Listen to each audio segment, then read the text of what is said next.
I've been thinking about Kirby a lot, so I'm in Kirby mode, which is actually good because you've got old games to talk about. I have so many old games. I just had to get a quick Poyo out. Having a partner who is not only supportive but enabling. After I think we've all been in relationships that are not that. Sure. It is strange and somewhat dangerous for me to have someone who can enable my behaviours. But just as an example, Phoenix has started bringing home squashes, which are a type of sweet based on drumstick lollies in the UK. Oh, yeah. And the squashes are soft, not quite marshmallow, not quite gummy. They're a sort of cloudy sweet that's pink and white. And because I've been saying Poyo a lot, because I've been playing a lot of Kirby stuff, Fee's just started bringing me Poyoing sweets. Just as an example of just how quickly they will enable any behaviour they find adorable. And how I need to be careful about that, because otherwise I will definitely get the diabetes from Poyoing too hard. When you said they were bringing home squash, I thought they were like bringing home gourds. Oh, now see, I went a different direction entirely. I thought it was like blackcurrant squash, like cordial. Like your fruit, liquid fruit juices. Oh, okay. See, I've never heard that terminology used for either. Squash is a very British term. British one. Like the diluted juice. Dilute juice. Dilute juice. Yeah, people will call it squash. And I will say, like, Fee has brought in those versions of squash. I've had butternut squashes appear in the kitchen unbidden. Not because of any behaviour of mine, it's just, now there is a squash and that is for us to deal with. And they brought Vimto home the other day, so, you know, the prophecies are fulfilled, the squash prophecies. See, it gets even weirder, though, because that's not even what I was thinking of when you said, I was thinking of gourds being brought. Because there is a strange practice here in this country of people, like, drying squashes, painting them, and making them art pieces. Oh. My mother has several. I somehow missed that trend while I was there. It's like a Southwest thing. Yeah. I'd like to see that, actually. I'll send you some photos of my squashes. mother's squashes, yeah. I don't like eating them. I just, aesthetically, I like a squash. See, I love a yellow squash cut into thin slices, coated in flour, and then fried in oil on a couple of slices of white bread with a slice of tomato and mayonnaise. It is the perfect summer sandwich. You can really only have it when tomatoes are at like peak ripeness. But oh my god, it is one of the most simple pleasures of my life. I might need to try squash and tomato sandwich. I can't remember the last time I ate anything squash related. I remember eating some pumpkin thing once and feeling very disappointed that it wasn't delicious. I don't know. Pumpkin... It's been years since I ate anything pumpkin flavoured, but it's always struck me as never tasting as good as the pumpkin makes it look like it should taste. Well, and a lot of things that are flavored, are called pumpkin flavor actually just have like pumpkin spice flavors, which don't really taste of pumpkin. No, it tastes of spice. Yeah. And then that's just one way in which the pumpkin trade lies to us. How dare you? One of many ways. Yes, so... Yeah, I just wanted to quickly get Poyo out of my system so that we could talk about other systems. Yeah, we've got to find out what you've been getting in your system. Yes. What old games have you got, Conrad? I've got my box that just says loose cartridges here. And I'm going to open that up. And, all right, on the top here, I've got a row of Sega Genesis cartridges. Just for the listeners, if you didn't hear a couple of weeks back, I I had a box of DS and 3DS cartridges and just went through them to see what I had. And Conrad has as you said, big old box of carts to look through. So, yes. All right, so yeah, there's 2 rows of stacked Genesis cartridges. We have Shadowrun. I love that one. Classic, yeah. Yeah, there's 2 of them here. I have 2 copies of Shadowrun. All right. Dr. Robotnik's Mean Bean Machine, speaking of Puyoing. Oh, beautiful. Mate, it's a machine full of mean beans. This game would get me into fights. Yeah? Yeah, because I was really good at it. And I had friends who thought they were really good at it. And they found out they were not as good at it. And what I like about Dr. Robotnik's Mean Bean Machine is I think it's the only one. It's one of, if not the only game to have the Saturday morning Sonic cartoon characters in it. Yes. Yeah, the Dr. Robotnik in Mean Bean Machine is the I Hate That Hedgehog one with the big, long head, this weird xenomorph head that he's got. Mm-hmm. And then accompanied by the classic henchman Scratch and Grounder, who, you know what?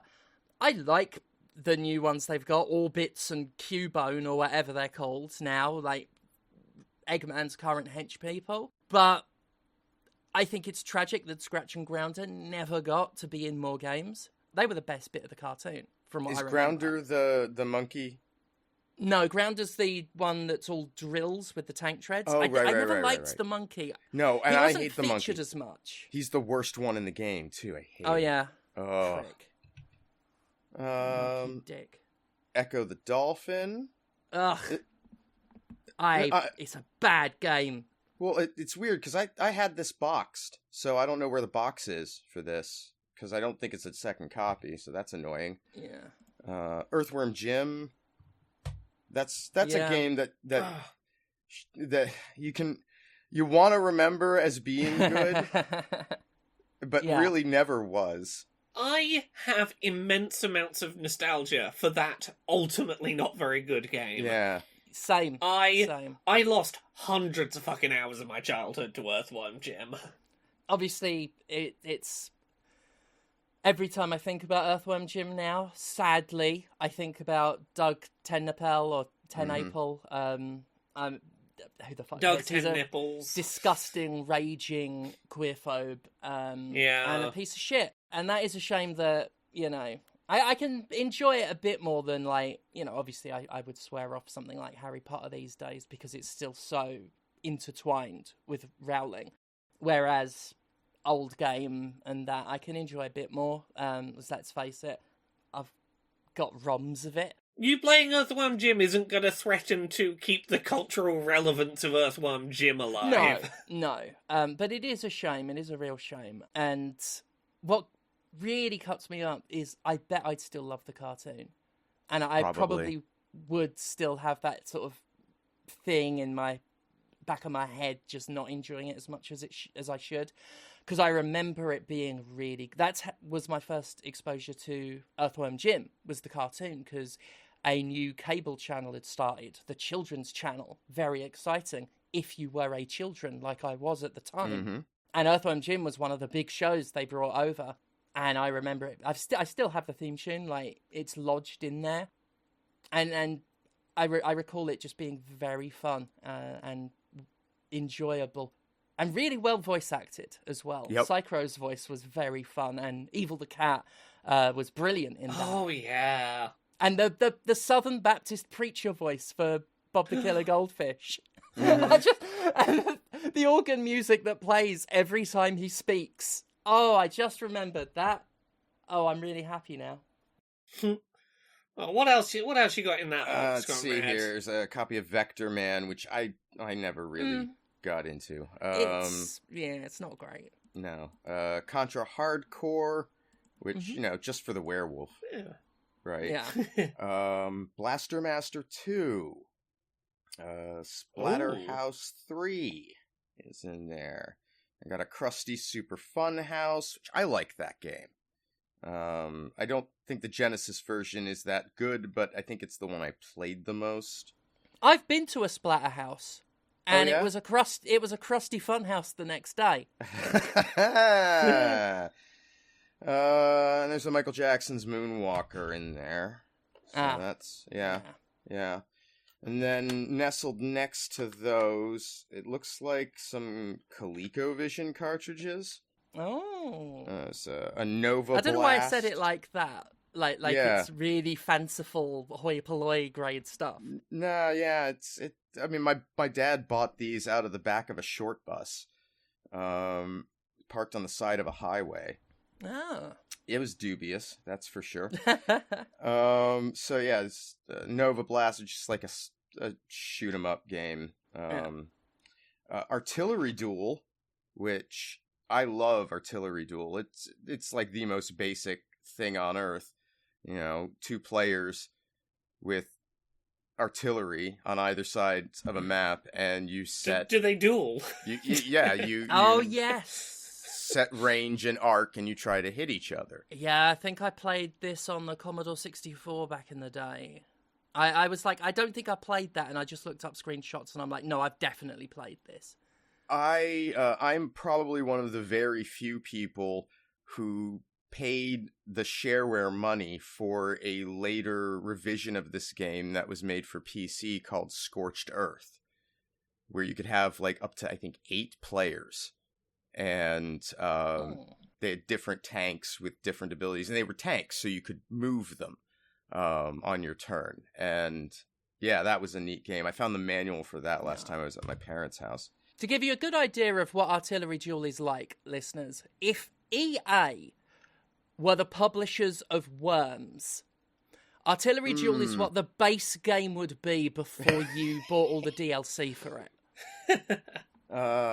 Let's see here. Fisher-Price linking logic for ColecoVision. Oh, hey! Yeah. Mate, you can't go wrong with Fisher-Price. This was a game where you controlled a bird at a construction site, and you had to use logic in some fashion to determine which blocks to pick up and put into the gaps between girders before a guy would walk down the path to, try to get to the bottom. So it was kind of like a very, very early Lemmings concept, designed as a teaching tool for kids. Ah. Yeah. Fisher-Price. Fisher-Price. Classic. Responsible for the phone that I'm looking at now. I remember the Chatter telephone as a kid. It was like a phone with wheels and a face. I don't remember it looking that scary. Those are the cold dead eyes of a serial murderer. My only thought about Fisher-Price is somewhere in our home, I know that we own a hammer for some reason, a little plastic hammer that makes bonk sounds when you do like a hitting motion with it. Just makes cartoon hammer sounds. I think I had a Fisher-Price xylophone. That's not information that's useful to this conversation that anyone needs to know. I had a xylophone as a kid. Oh, yeah. Fun. Someone tell the alt-right content mill on YouTube there's a new rumor for them. And then the last ColecoVision in here is a Smurf rescue in Gargamel's castle. I do remember this graphically, like, being pretty impressive, like really capturing the Smurfs, or the one Smurf, because it's just called Smurf, and there's only one Smurf. That's not good value. They normally come in a job lot. Yeah, there's usually a lot of Smurfs. Someone's taken a multi-pack and sold them separately, despite the bag always saying, do not sell separately. That does say Smurf on the cover, despite there clearly being multiple Smurfs. Yeah. The arcade quality video game. Oh, well, I mean, Smurf is sometimes used as an adjective and stuff like that. It's a verb, it's a noun, it's an adjective. Like maybe it's actually called fuck. Let's see here. So there's a Game Genie for Super Nintendo here, but all of the Game Genie stuff's been torn off of it, like that little front plate that clasps over it. I think I modified this a bit. This is actually meant to be used as a pass-through for Famicom cartridges. So that's there.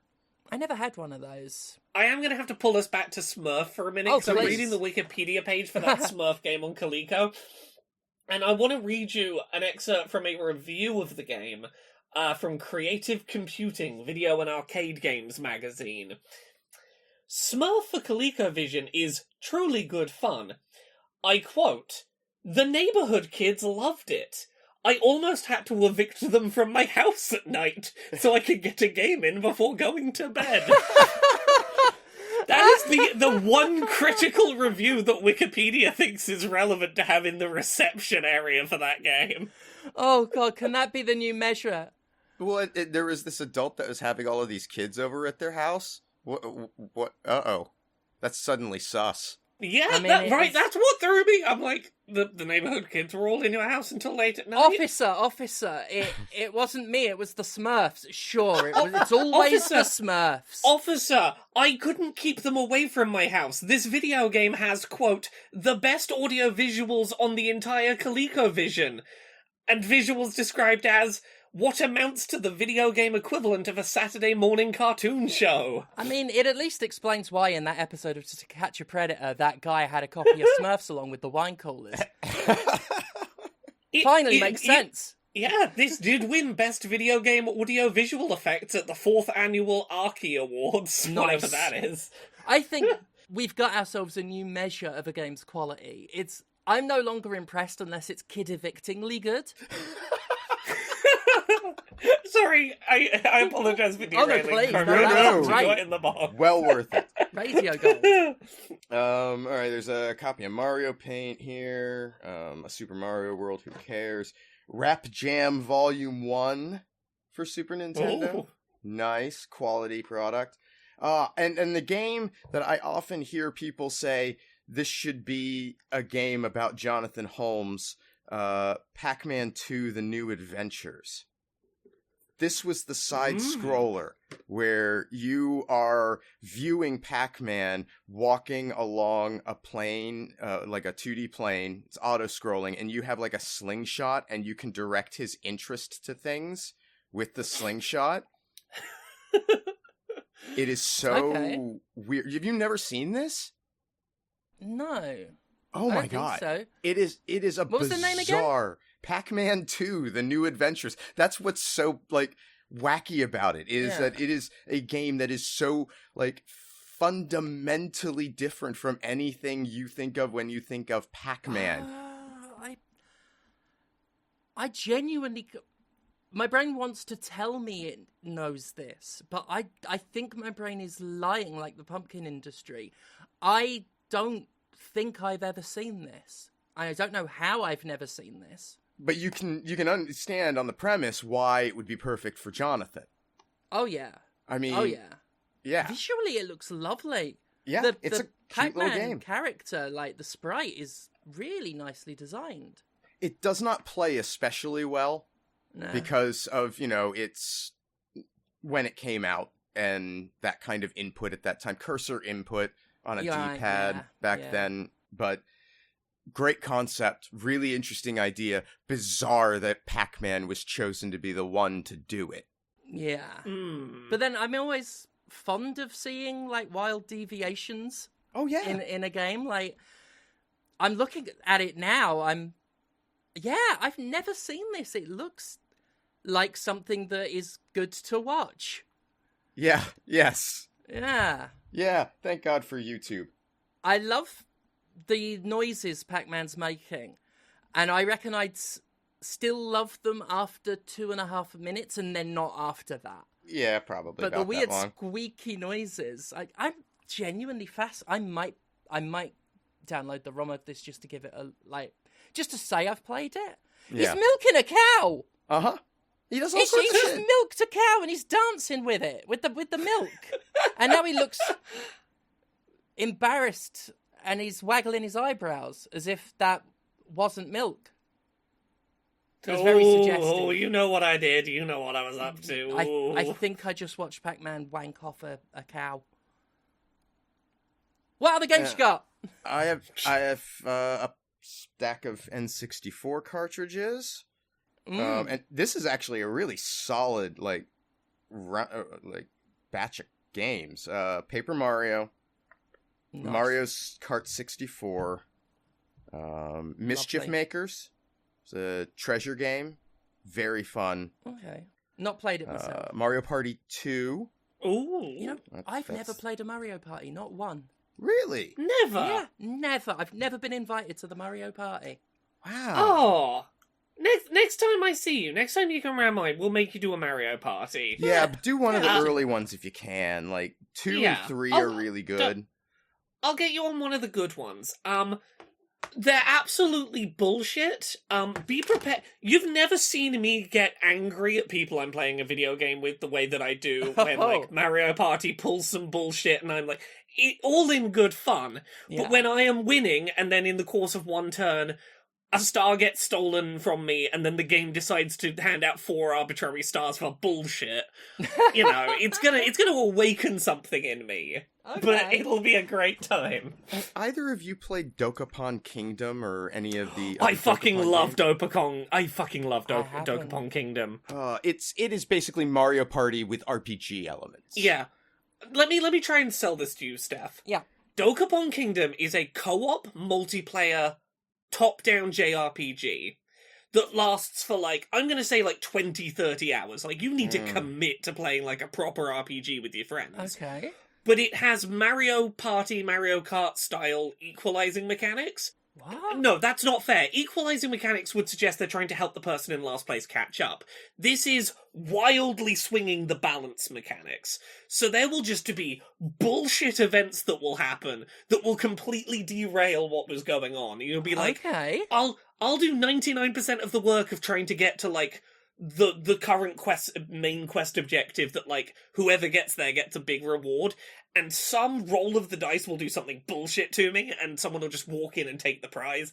It is the game, it is a co-op RPG designed to ruin friendships, and it's fucking magical. There is a PC version that released in the last couple of years. It's on Steam. Yeah, I just saw it on Steam, yeah. And Connect. I love Dokapon so much that I would schedule with you two to play a game of it. Yeah, I've legit. been wanting to play a game of it. I would genuinely make a night a week that is the we stream Dokapon night, or we just for ourselves, we sit and play Dokapon night. Yeah. Because Dokapon Kingdom's fucking magical, but you need some people who are willing to commit to a bullshit RPG. Is it worth playing solo if I were to just get it before we set anything like that up? It's an unpleasant single-player experience. Right, okay. Yeah, the entire point of it is we're going to suffer together. Right. Because I think I've definitely seen the cover art for these things, but I've never...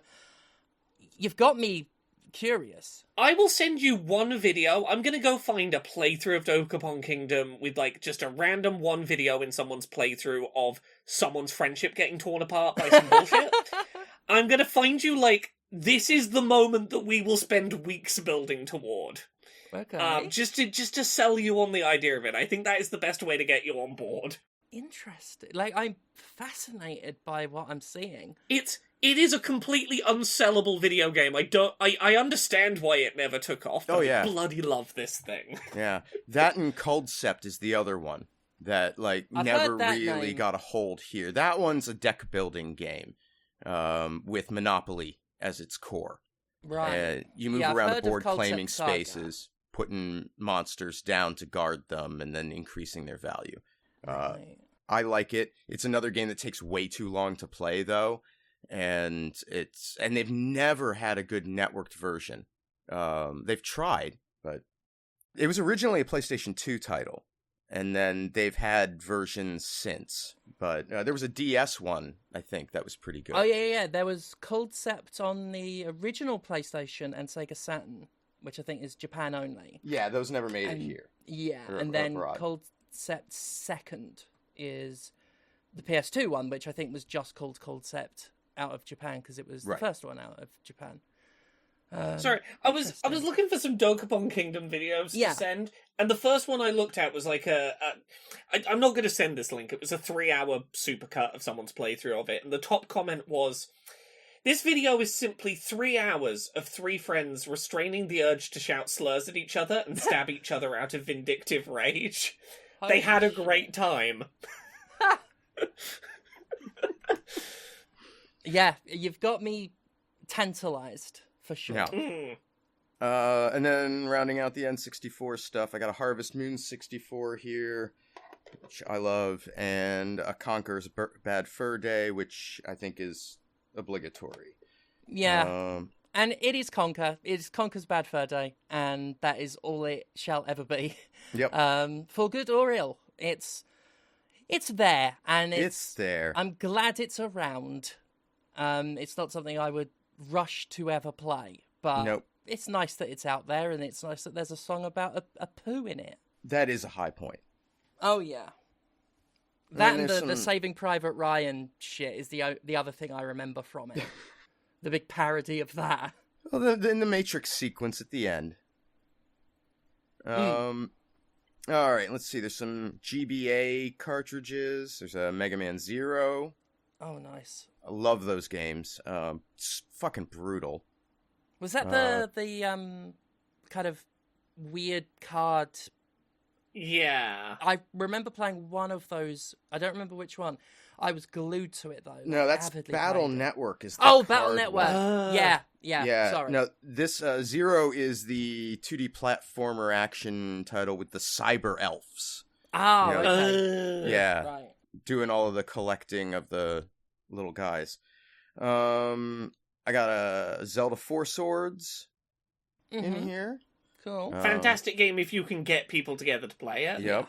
Although actually, they put it on the GBA Switch Online recently, so you can play it online with other people, which did get me around to actually playing it with some other people. Oh, yeah, I always forget that those games have online activation now. Yeah. Because I never bothered. It allowed me to actually play Four Swords. Yeah, I never bothered playing Four Swords because I didn't have.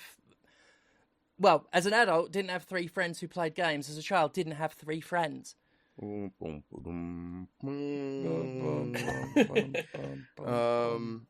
Metroid Fusion. It's my favorite Metroid game. Mm-hmm. I like that one a lot. There's apparently Boktai. that's the one you've got to play to understand what the fuck's happening in Metroid Prime 4. Oh, really? Oh, that's what's happening. No. That's Metroid Prime Hunters for the DS. Oh, the one God. that's Really? That one everyone played. In Metroid Prime Hunters, there's a character called Sylux. Sylux shows back up in Prime 4. See, because I remember when Hunters came out, they were actually making a big deal about how they were introducing all of these characters and expanding the lore of Metroid. And then when that game wasn't a success, I just assumed that they would forget about all of that. Yeah, no, they didn't. They committed to making Sylux the lead villain of That's Prime ironic 4. Because Metroid Prime 4 assumes you'd remember. And as Look, someone who... I fucking love Metroid Prime Hunters. I think it was baffling that they made Sylux the villain of Prime 4. I loved it. I fucking don't understand it. I've been playing Metroid Prime 4. We'll talk a bit about that later. Yeah. But, as someone who has only ever dipped in and out of the series a bit, I thought he was a brand new villain. Because he's just there. And the way he drops in, I'm like, oh, he must just be related to all the robots that I'm shooting or something. I think it's reasonable to take him as a new villain, because basically he's set up as, I don't know who this guy is, but he wants whatever this artifact is. Oops, he got sucked in with it. Funny thing is, if you don't know what's happening, like who the character is in that, you actually have a better experience with the narrative, because yes. I've got some Metroid fans in the Discord, and they've spent the time confused. Why is this character here? Why is he doing what he's doing? How is this accounted for? I'm lost. And I'm here I've got no idea who this guy is. I assume he's new. I can tell he's a villain. I'm caught up. Yeah, look, I know enough of the deep Sylux lore that I was following along what was going on, but I also think, look, his design's cool, but just treat Hunters as if it never happened, and this is a fresh start for him, because, yeah. Wow. All right. Last couple things. Oh, I got a copy of Boktai. One day I'm gonna try and play that. You may be running out of time. I don't know what the lifespan of these cartridges might be. You know, these specialty ones. They. Oh yeah, because you've got to do a thing with it, didn't you? Yeah, this one has. Is it the one where you shout? No, this is the one that's light based. Oh, yes. Oh yeah. Weird. Yeah.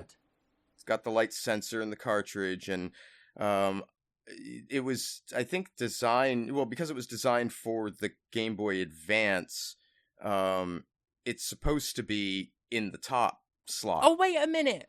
I have played this. It's the vampire one, yeah. Yep, I got it mixed up with a different game. Though I remember playing this and not liking it very much. I like it conceptually. I think the gameplay is interesting, but it is slow. And, you know, it was interesting to see Kojima, like, try to translate his stealth into something that was a little more, like, grid-based, I guess, would be the way to put it. But I don't think it was super effective.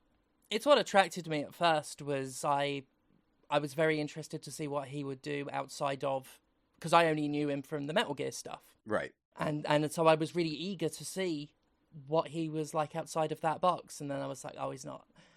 I don't rate him very well outside of his box. But then Death Stranding came along and didn't change my mind.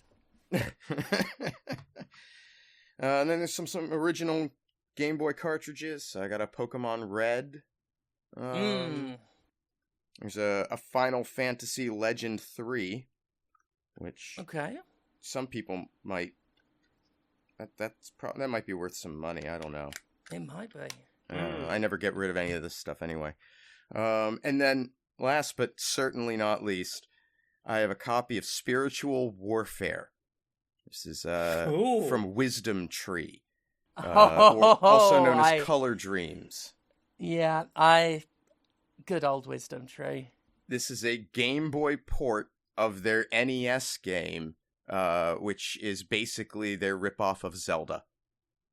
And the thing I love about this game is you can play it for like an hour and a half and like make real progress, get power-ups and all of this stuff. It's got all that Zelda shit.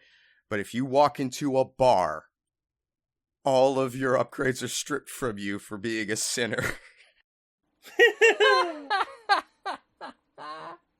It's fantastic. Wisdom Tree! Yep. God bless him. Literally. And that's my box of random cartridges. I loved that. I really like these trips down something lane.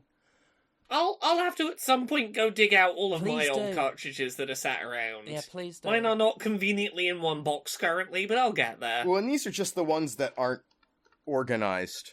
Oh yeah, we could get an entire podcast out of your collection, Conrad. It's ridiculous. Yeah. One day we'll work through some more of them. Maybe that'll be fun. Mm-hmm. Yeah. Well, with that opening 35 minutes done, we mentioned it briefly. Should we start with? Should we talk a bit about Metroid Prime 4? Considering you've been playing that this week, Steph, and so have I, because I've finished that now. Mm-hmm. It sure is a 20-year-old game. It sure is. It sure is scratching the itch for a linear dungeon-based Zelda game I've had for a little bit. Yeah, in its own way. I'm not all that fond. I have some issues. How do you feel about the first 3 Metroid Primes? Going into this one. As I've said last week, like I've never been a huge fan of any Metroid game. I don't dislike them, but of all Nintendo's series, that's the one I've got the least affinity for. So, when it comes to Metroid Prime, I have never rated the combat very highly at all. I like the little I like the bowl. I like it when Samus be round. Stuff like that's fun. I love the scanning. That was always the thing that I liked, the scanning mechanic, which is one of the reasons this one isn't so great, because the scanning is present, but just not as flavorful as before. But I think my biggest thing with the previous games is I play them and I think with some refinement and modernization, these could be really cool. And that's not what this game has. This one is so unwilling to ironically go beyond Metroid Prime that it feels very old and unexciting is the word I keep coming back to with it. It is unexciting to me. It feels slow, it feels plodding. It's not helped by the backtracking, which, even by this series' standards, is bad. There's quite a few people are playing Metroid in the Trash Palace Discord, and one fan of the series, when I complained about a particular moment of backtracking that involved being told to go somewhere, then being told I couldn't go there, then backtracking all the way to near the beginning of the game. I complained about that. Someone's replied with, Metroid's always had that. About a day later, they posted, oh, I see what Steph meant. So I'm not impressed with that. And the thing that makes that worse, and pretty much my biggest... I've got two major problems with it. The biggest problem from a geographical point of view is the Unity Store asset grade map that arbitrarily distances everything to make the bike look like you need the bike. I hate Sol Valley. I fucking hate this huge, barren, visually flat desert that takes up nothing but time. And the bike is cool. I like the bike, but I can't enjoy the bike because they didn't have any ideas for the bike.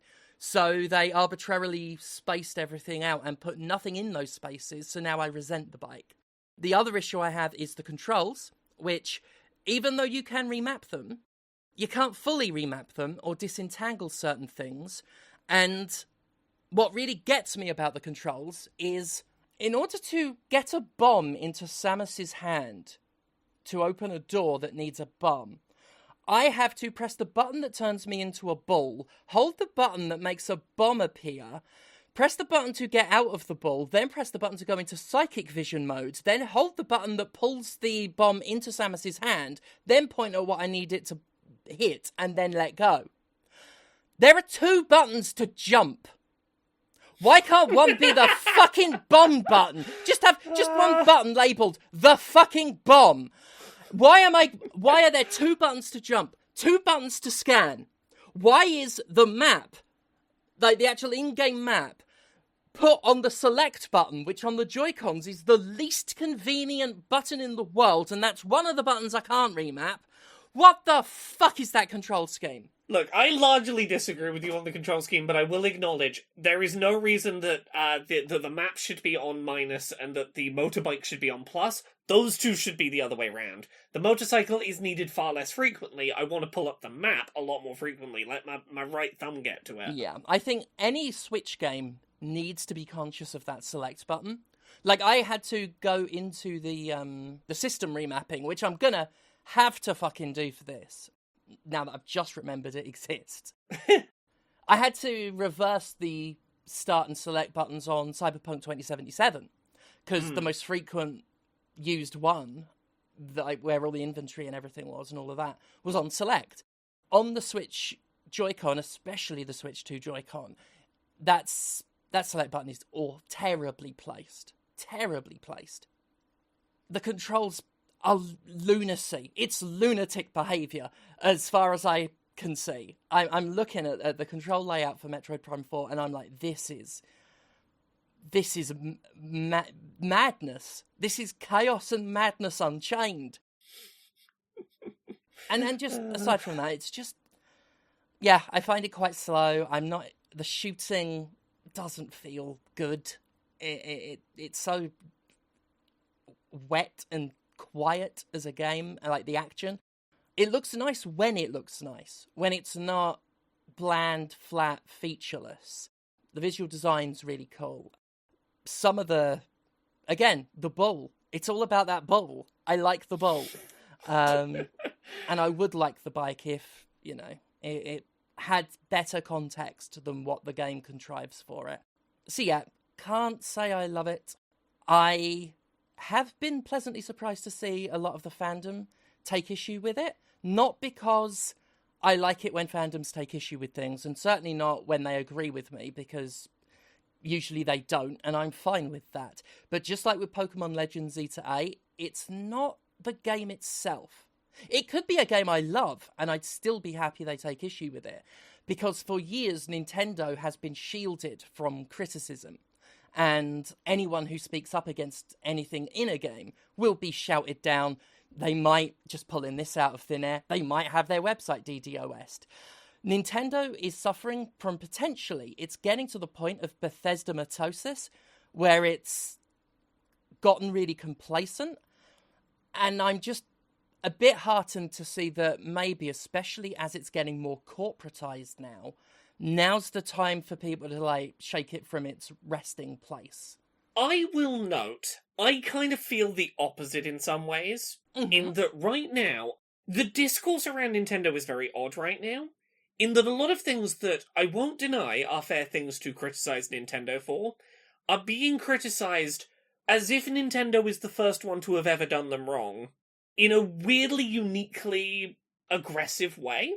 Mm-hmm. And I'll give some examples here. I think there is a point to be made of, yes, I think that game key cards where you buy a cartridge that initiates a digital download is a bit weird, that you're buying a cartridge that has nothing on the cartridge. This is the same as when you buy a PS5 disc that just, initiates a 60 gig download. This has happened in the industry for years. It's not good.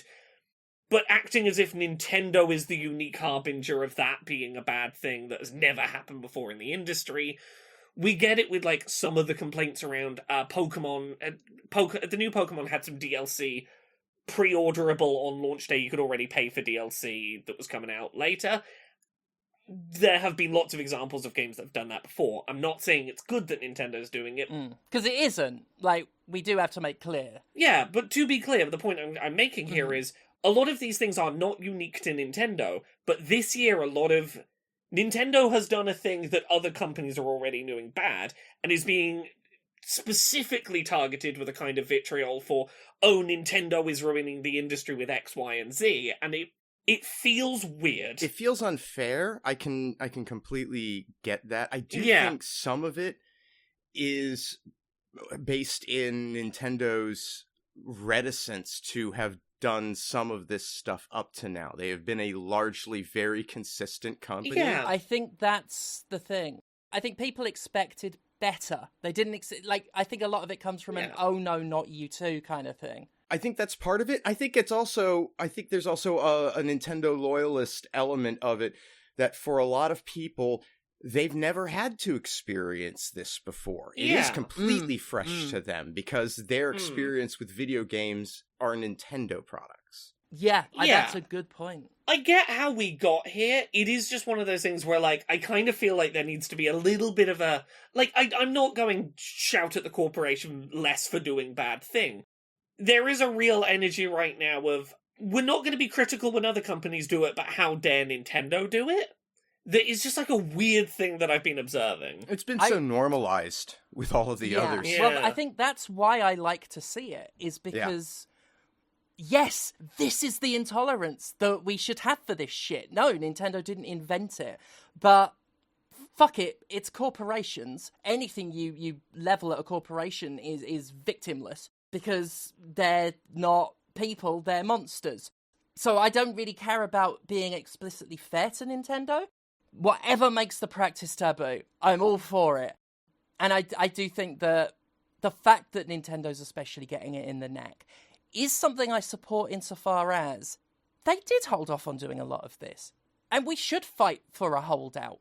And Nintendo, especially with the Switch too, you can tell that a lot of the executive old guard, who are still executives, don't get me wrong, they were never our friends, but the new breed of executive is now coming in, and it's not good, because it's very much like the breed of executive we have across the rest of the industry. And while I don't think any amount of yelling at them will ultimately lead to a better industry, not at all. I'm all for kicking and screaming while there's kicking and screaming to be done. And I think also there's an element of Nintendo operating as a different company in the ways that they did for as long as they have. And I think there is some really valid concerns. I don't want to say Nintendo has been an anti-consumer company for a long time, but I would say that they have been consumer indifferent in a lot of ways. Yeah. They are the company that has never put their first-party titles at reduced price points. It's just not the thing that they do. And that was acceptable to a degree because they weren't doing all of the other shit that the other companies were doing. And, they get a pass on that, and people had that loyalty because of it. And so I wonder how things like that are going to be affected. Are they going to come in line with other companies from those sorts of practices, or are they just going to continue to extract in the corporate model we're super familiar with, starting from a position of already indifference? I just don't want them to become Bethesda. I just don't want that shielded from criticism atmosphere that they've had to make them that lazy and complacent and like they can do no wrong. Yeah, I don't disagree with you, but I also think that to right now suggest that they are... right now, I don't think suggesting that they are shielded from criticism is necessarily accurate. No, that's like, what I'm I say saying. This mainly they to go, have been historically. Yeah. They're not anymore, and I think that's good. So yeah, I've been enjoying Metroid Prime 4. Yeah, I know that I've been having a good. I've been having a good time with it. I'm glad. I'm glad. So you say you finished it? Yeah, I finished it.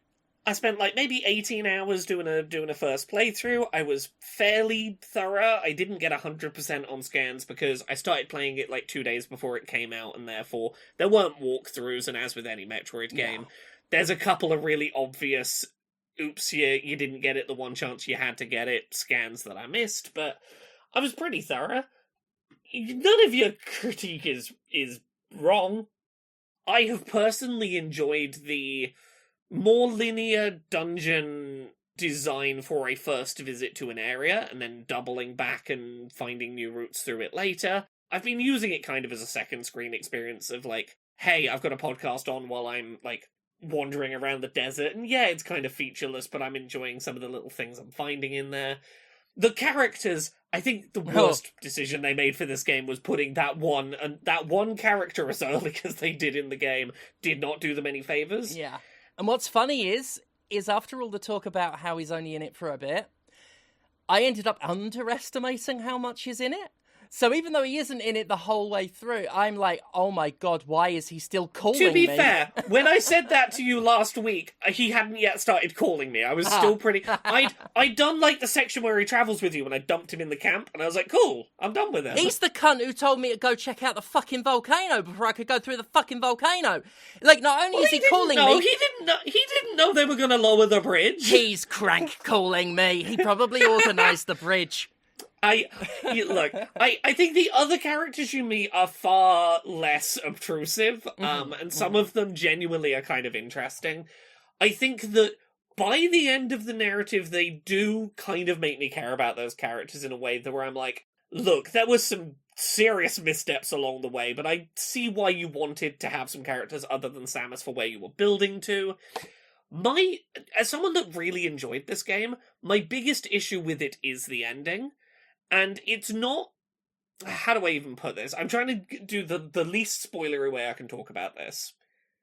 It is incredibly clear that they want this to be, first and foremost, the first game in a new trilogy of Prime games. Of course they do. I'm going to use an example from like 2 decades ago from Ubisoft, but I really love the game Beyond Good and Evil. Fucking love the original Beyond Good and Evil. And that game had a really good, concise, like, hey, this could be a standalone game that never gets a sequel and I'd be very happy with it kind of ending. and then it slapped on the end of it, wait, your Uncle Page the pig, he's been infected by a fucking alien. Wait for the sequel, you spent a whole game trying to save him from aliens, maybe he's already infected. Wait for the sequel, he's not safe. Like, that shit that made me go, oh, I guess I have to play the sequel that's never going to come. It's weird right? that you remember it ending like that, because I do remember the ending where it looked like it had all wrapped up, and then looking like credits rolling, and that's it. And then I just remember a giant middle finger appearing on the screen. Right? And I don't think it's quite as much of a middle finger, but like this thing's ending similarly takes what could have been like, okay, this could stand alone as its own thing. And then, not even as like an end... Because if the thing I'm alluding to had been like you got 100% of the scans and you saw this as like a post-credits tease for doing 100%, that I'd understand. This main ending is really, really geared toward teasing, it's gonna continue, this is not the end of the story. And I'm like, yeah, but I'm not gonna... It's gonna be several years before I get more of this story, if I do, so, thanks for that. I think to me its ending is the thing that like feels most out of place. Yeah. A lot of its other choices I can go, I don't think it was wise to have done, but it's not stopping me having a good time with it. It's not the 10 out of 10 genre-defining thing that I think a lot of fans of Metroid were hoping it would be, but also I think it is better than I expected out of a thing that spent a decade in development across 3 studios. I mean, yeah, like, we could possibly call it a miracle, like, looking at the development hell it was in. Because, you know, I certainly won't say it's not well made. I have issues with how it was designed, but how it was actually put together, it is better than it has any right to be in that regard, given the history of it. But yeah, I you know, like, I think you and I, we have... Our mileage settings for various things are very different. And I am, if nothing else, just glad that you liked it. Yeah, I had a good time with it. Mm-hmm. Very quickly, while we're on the Nintendo bits, DLC came out for Pokemon today. Oh yeah, I'm playing a bit of that. I'm not far in it, but let me explain to you the primary gameplay mechanic in the DLC. It's about making rainbow-colored donuts. What? The main mechanic of the DLC is make gay donuts covered in rainbows, and then you feed them to a Pokemon who tears a hole in reality for you to go fight level 150 Pokemon with your level 100 team, and go get completely over-leveled by enemy Pokemon. That happens every year in Leeds at Pride. Oh, that sounds interesting. Yeah, it sure is a time. Conceptually, I like the idea of having to go into areas of the game where you cannot physically be leveled high enough to out-level the Pokemon you're fighting. I think for a post-game DLC, that's a reasonable way to go, hey, look, by the time you get here, you're probably going to have a team of level 100s already. Don't worry, this DLC is still going to out-level you and you are going to feel outclassed by the stuff you're fighting. That's great! Thank you for making a post-game DLC that's actually balanced to give me a challenge as a late game player. And I am having a lot of fun during the podcast, literally just seeing what set of berries will make what colourful pride flag looking donuts. I'm determined to make a trans flag donut, and I've yet to work out how to do it, but I'm gonna make it happen. What about you, Conrad? You played anything this week you want to talk about? Nope. No? No, it was... Yeah, box of games. It's just been Spelunky, too, that's all I've been doing in my bits of spare time. And I've been, like, getting into some areas of the game I haven't played before, which has been fun, but no, nothing to talk of. What about you, Steph? What else have you been playing? So, I've been getting into, back into Amiibos again, because Kirby Air Riders and Metroid Prime 4 have Amiibo made for them. And I think I said last week, I was surprised they were still making new Amiibo. Because I hadn't chased up with those things for a long time, for like years, I think. And then I've got the Kirby Air Riders one. There's 2 out at the moment. I've got the Kirby one. And I did end up getting my hands on the Samus and Viola one. And then just sort of, I've got to find my old collection. I've got some of my old collection, and then some others lost after the move, but they're around. And then just picked up a few other ones. I just while we were talking on, because it arrived today, just took out of the packaging a pink yarn Yoshi. Oh, I do love the yarn Yoshi ones. Like, yeah, they're so cool. cute. That's such a nice idea. Yeah, I'm a big fan of when they like got a bit conceptual with some of the amiibo and just were like, yeah, these don't have to be the same types of plastic figures. At the same time, because I'm still playing a lot of Kirby Air Riders, because that game is just really good, like really fucking good. I did not expect it to like far outclass Mario Kart World for me. Or even outclass Sonic Cross Worlds, which I really, really liked. But this one is just, yeah, I just love it. You didn't expect it to be your racing game of the year. No. And it just really ended up clicking with me. It's also meant that I've gotten back on my Kirby bullshit.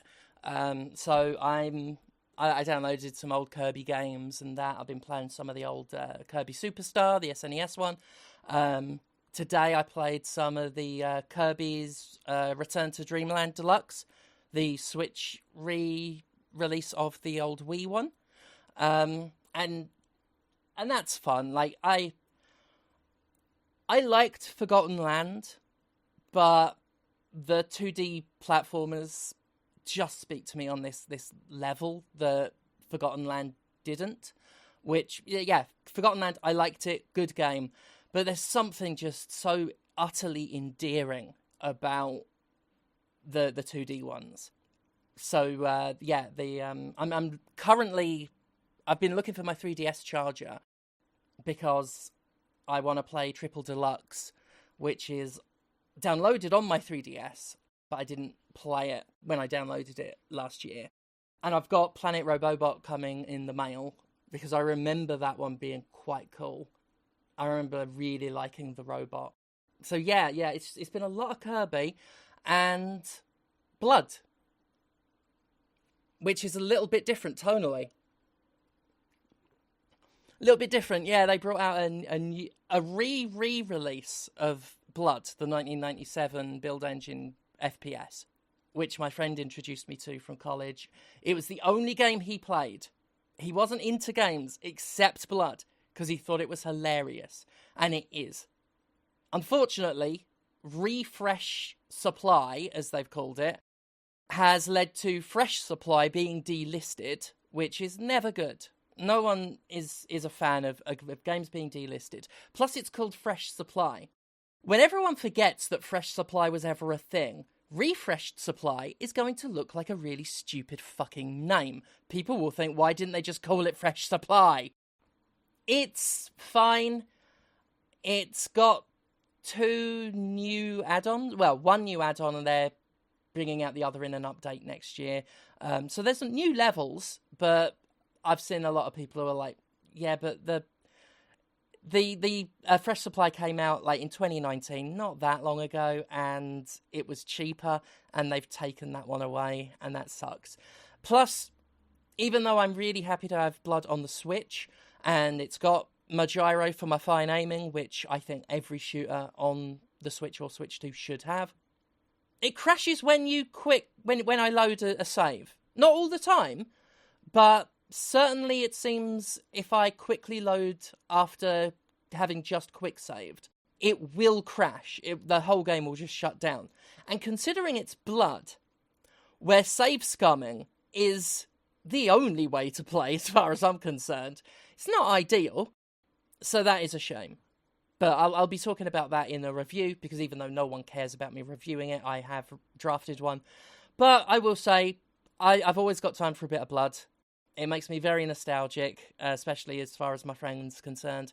And yeah, as well as shouting Poyo, I am also running around shouting Crudax Cruel, because they yell it at you so much, it gets in your veins. I didn't even mean to make that as a pun, but Blood. Ha ha. Yeah. People know if they like Blood. It's got an atmosphere unlike any of the other 90s like boomer shooters. It's quite special in regards to its tone and some of the stuff it's got in it. Yeah. Yeah. The only other thing I've been playing really is I've been doing co-op in Age of Calamity, which has been fun. Nothing huge to say about that. I've enjoyed beating stuff up as Zelda characters in Hyrule Warriors. Mm-hmm. You played anything else, Steph? Yeah. Anything else on your list? Yeah, like, I should get a wriggle on, so I won't devote massive amounts of time to it, even though I probably should have led with it. I probably shouldn't have spent time on Blood, when I could be talking about Octopath Traveler 0. Oh! Is that out? Yes. Didn't know that was out. I've been Oh. very curious about this. So, if you liked the others, which, I was very fond of the others, much of it is the same, and it's still really good. Coming up with your own character this time is disappointing in terms of how little you get to dictate how it looks and feels, but in terms of it, I think it's better for the narrative than having 8 different stories, having one character as a through line. But I might just be getting that impression because the writing in this game is stellar. It's as far as RPGs go, this is sublime. The game revolves for a lot of its runtime around 3 villains. And they are some of the most deliciously evil for the sake of it baddies that ever you could see. They ham it up. One's an evil playwright. They are so over the top. There's a scene where one woman, the master of wealth, she's stabbing her slaves, angry at them for daring to bleed the same colour as her. It's just like, how bad can we make these people? The game should have been called Cunts, Cunts, Cunts. Are these characters English language voice acted? Yes. Okay, this instantly gets me more on board. Oh yeah, they are August, the playwright, the master of fame, is delectably voiced. Delectably voiced. It's got some really good voice acting in it. The shake up to the way characters work is cool, because obviously you've got this one character, but you can have a full party of 8 characters. But there are more than 8 potential party members you can find in the world. And to make them feel a bit different, like, even though they've got the same jobs that they've always had, they mix and match the skills and make them a bit different. And so, like, if you end up with 2 warriors, they will not play the same. They will have skills that give them slightly different roles. So Vieta is the warrior I've carried around a lot, and his whole thing is around tanking and provoking and negating damage. So I use him to provoke. But then I have a thief who's awesome. He's a priest. He's a thief, but also a priest who's found God, and he's wonderful. And I also use him to provoke because you can whack his evasion up to silly levels. So I've got those 2 running interference, and then, there's a lot to fiddle around with. The town building, very much like the player character, is full of great stuff, and also some frustration with how some of the restrictions that I feel didn't have to be there. But on the whole, I have become very absorbed in building the town. Yeah. Overall, I think this is the best one. Which, considering it started life as a mobile gacha game that has been overhauled and put on console because they didn't want it to die like all the other, like, Square Enix published live services, I am super duper impressed with just how well written it is, how comprehensively put together it is, how nicely it plays. And I think this is my favourite of the Octopath Traveler games. It's really fucking great. I highly recommend Hell it. yeah! Mm-hmm. That's really exciting to hear. Fuck yeah. Well, we got time for a tiny little bit of news before we head out the door. Let's do it. I dare say. Yeah, we don't have to go into any real depth on this. So I thought this one's worth bringing up. This happened literally while we were recording. You know, we talked about the fact that, like, one random politician a couple of weeks ago in the UK was talking about the union-busting firings going on at Rockstar. Mm-hmm. Yeah, that's been moving up the chain. For all of my problems with him, current UK Prime Minister Kier Starmer... Queer Harmer? Yeah, he's now talking about the Rockstar firings and how they are deeply concerning and something should be done about this clear union-busting behaviour. Kid Starver said that. Kid Starver said that! Huh.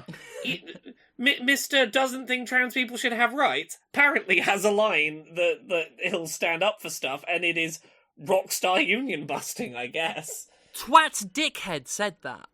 Twat Dickhead said that. Yeah, that... He's a dickhead, but I do think it is significant this this isn't going away and it is moving up UK political discussion. This is the stuff I'd like to see him care about instead of where I can shit. Mm-hmm. Sure. The government fucking sucks, obviously. But, we've said before, Rockstar might have gotten too bold with this, and I will delight in seeing them get slapped. I would delight in that. It seems like if anything was going to get regulators breathing down their throat, their necks, this might be it. I really hope Rockstar's fucked it for everyone. As far as what liberties corporations are taking in the industry, I hope Rockstar's fucked it up. I hope other publishers are looking at Rockstars being all like, oh, thanks a lot. Yeah.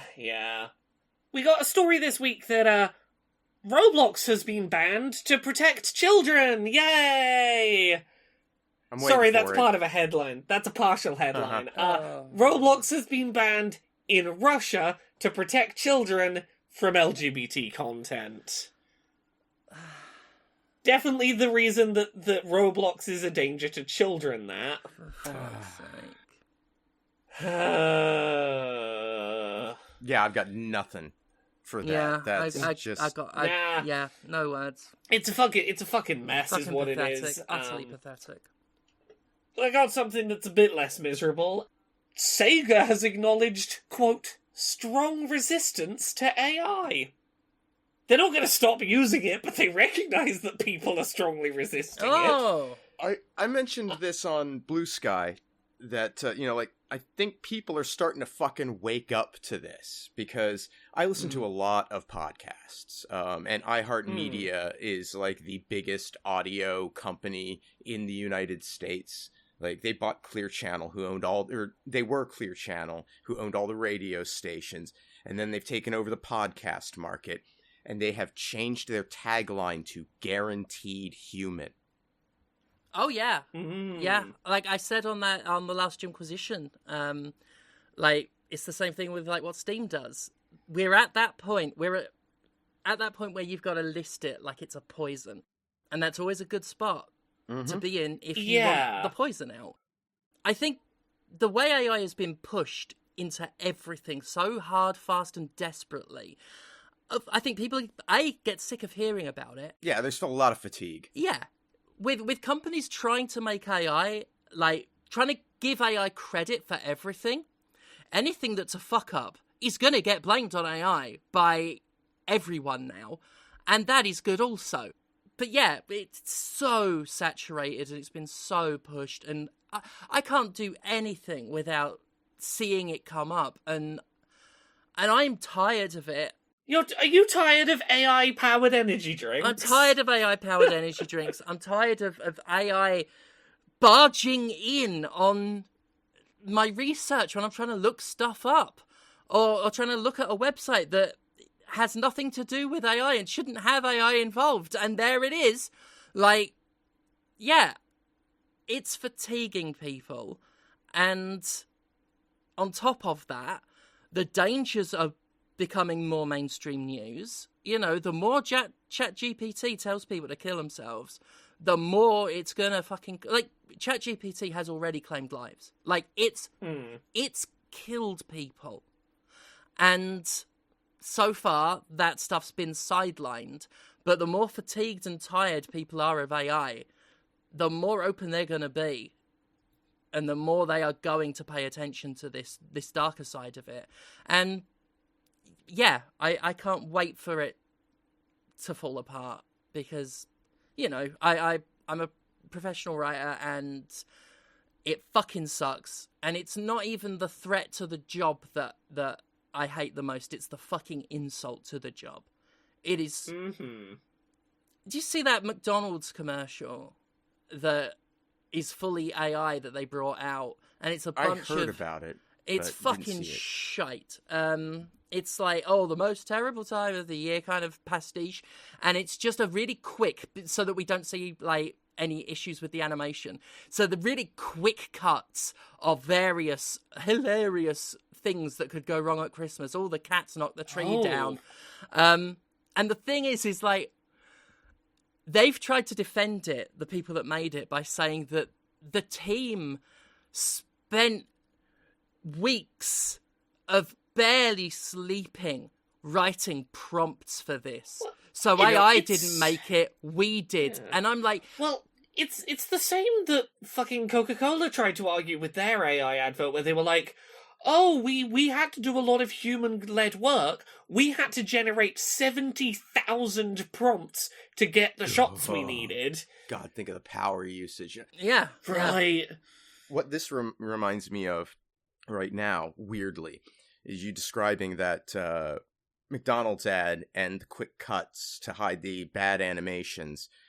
I listened to a podcast, one of Vox's shows. I think it's called the Gray Area.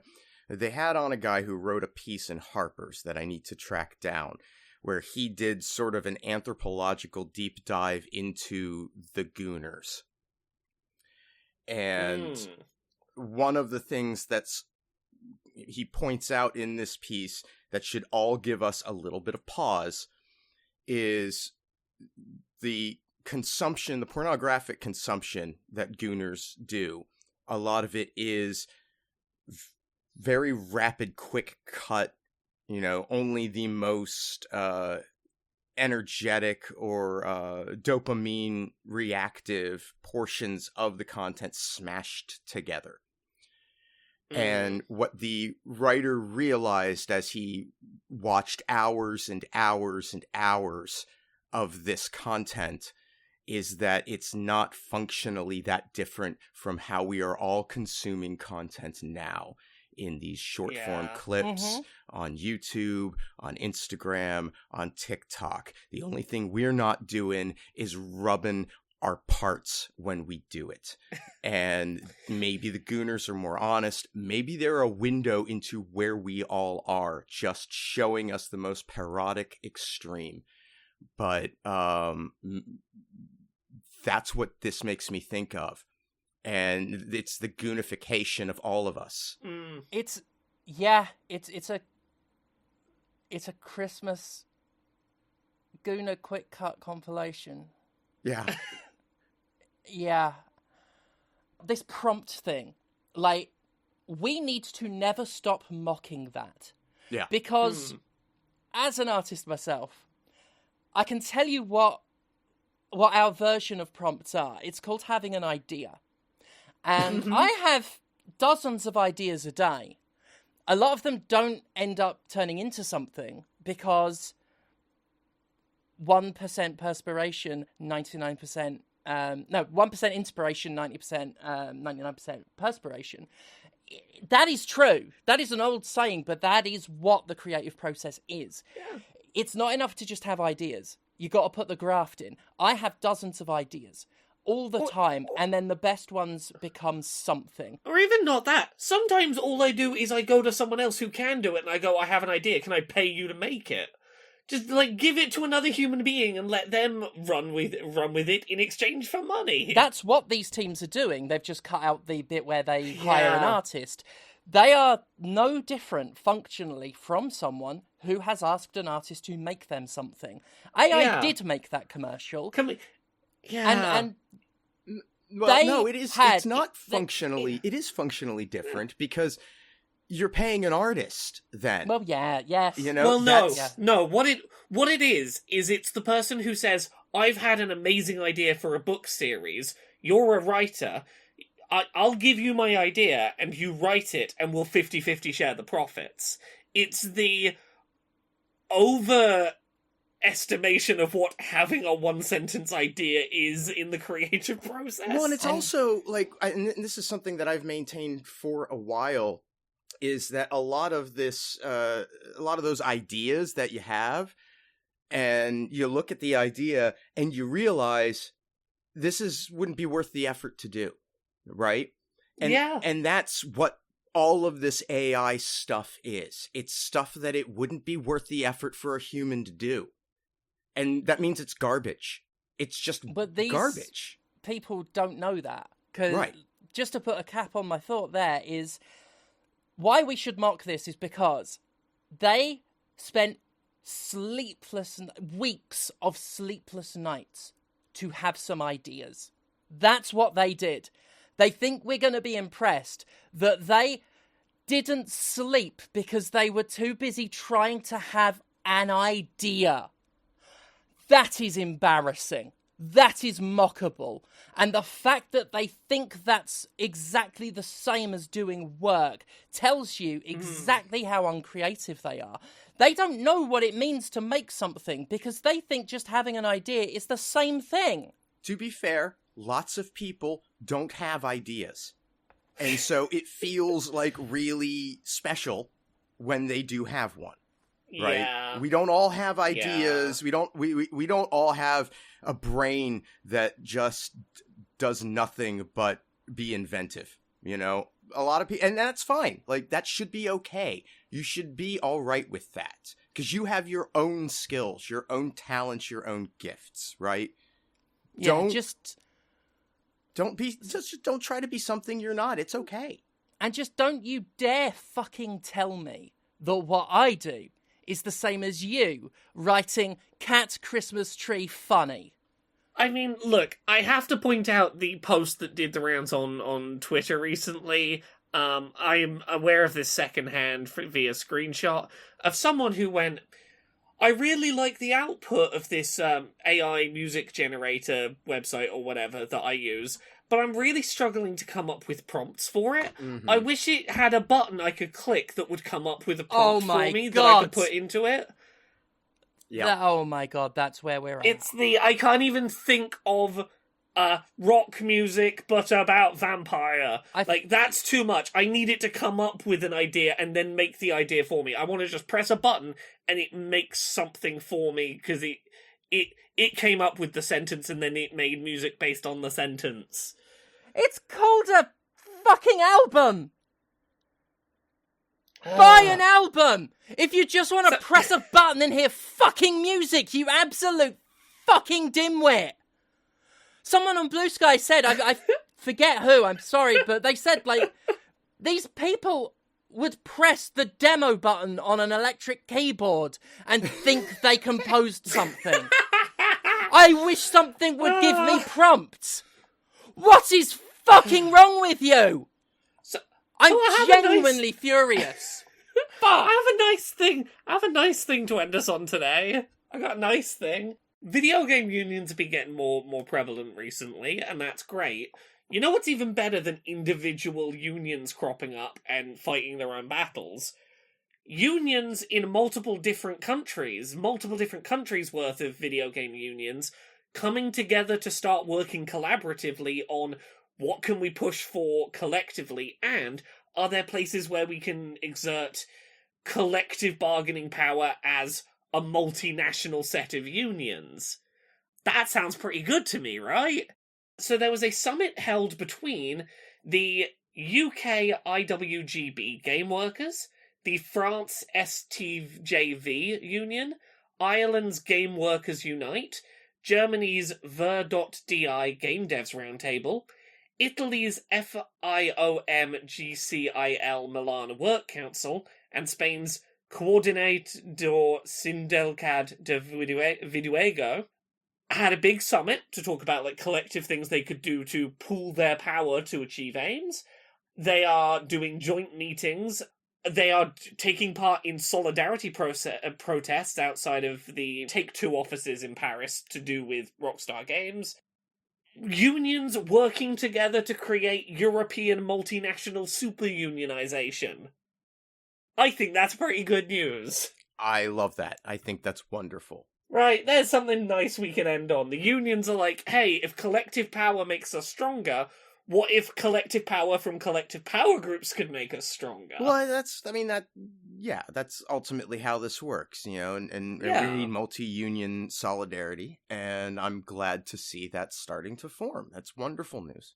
There we go. We can end there. At least end it on a nice. Oh, I have a funny thing. I have a funny thing that happened while we were recording. Yeah, the Game Awards are Thursday, so like the day this comes out. Are the Game Awards, and you know how like they want people on Twitch to co-stream it, and so you can like apply in prior years to be an official co-streamer of the. So I started getting these emails like a couple weeks ago about doing it. I'm like, I don't give a shit. I'm not going to bother to apply. Why do I care? And then while we were recording here, I got an email that says I'm approved. So they must be pretty desperate. I should check, because I've been getting the same emails and I equally hadn't responded. I'm probably going to stream it, because fuck it, it's easy views, but like, I didn't apply, and now I'm curious if I'm going to get an I got approved email. It does make me think that they're just like, oh, people aren't replying to this. We're just adding everybody who's ever done it before now. Like, I get that sense, because I'm certainly not drawing an audience to be attentive to. What's the subject line of the email? So You're I can have a approved quick to look at my co-stream inbox? TGA. Yeah, same. Yeah. So there you go. Well, that's fun. Good luck, to know Jeff. I'm approved for that thing I applied for. Definitely. Mm-hmm. There we go. We're out. We're free. Just fully cut out all the middle people and ask ChatGPT to just call you a musician and then wank off to the chat log.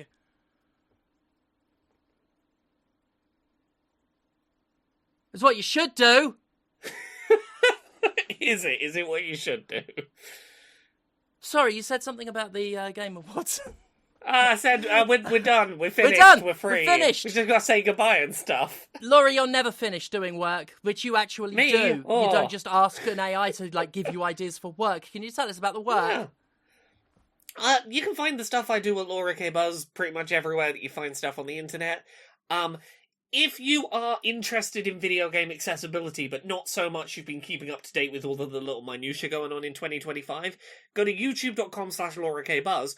Check out the 45-minute long video I put up last week about everything that happened in video game accessibility in 2025. I'm real proud of that video. I really hope people go check it out. It was a bit of a mammoth task to put together, but I'm real happy with how it turned out.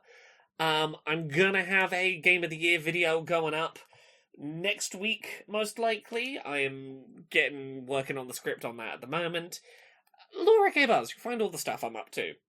What about you, Conrad? Where are you at on the internet? Oh, you can find me at Conrad Zimmerman on Blue Sky, and you can hang out with me on Twitch at twitch.tv/thatconradzimmerman. I'm typically on Sundays, Mondays, and Tuesdays.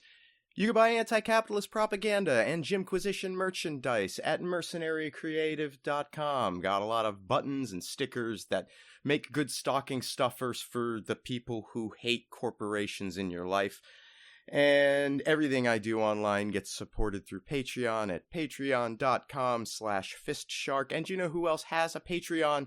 Stephanie Sterling. Patreon.com/Jimquisition is what that is. It supports this podcast and the Jimquisition web show.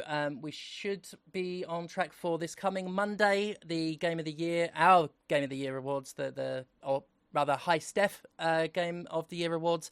And then we'll have the shittiest before the year's out. Other than that, I don't have a lot else to report because I've sort of very knee-deep in upcoming announcements. But until then, you can check out my writing work in Vampire Survivors, Date Everything, and Quantum Witch. And, like I say, got some really cool stuff to announce in the near future. That's it. Thank you all so much for your support, for listening, for everything that y'all do. And we will see you next week. Bye! Bye. Bye.